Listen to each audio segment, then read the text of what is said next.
Алақай, анашым, мен сабақтың бәрінен беске шықтым. Шіркін, қандай керемет. Мен сенімен мақтанамын. Саған сыйлық ретінде мен саған көйлек алып берейін. Рас па, анашым? Кеттік онда.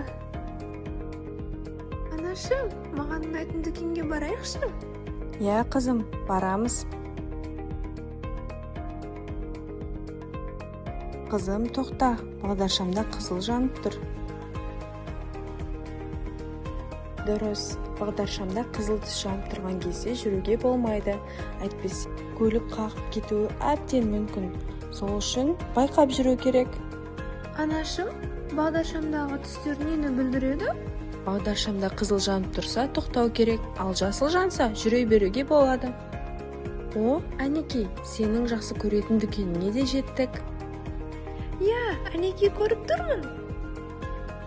Вау, мына көйлектер қандай керемет. Маған мына көйлектер ұнап тұр. Қанекей, онда киіп көре ғой, саған жарасатын секілді.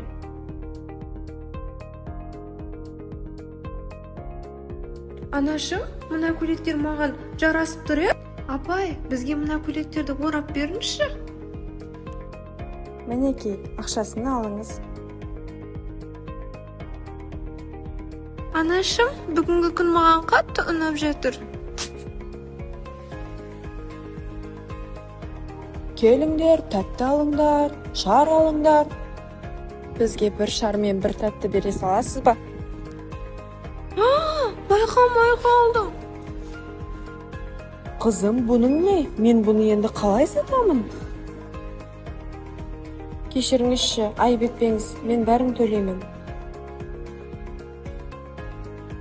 Мен мына тәттіні алайын.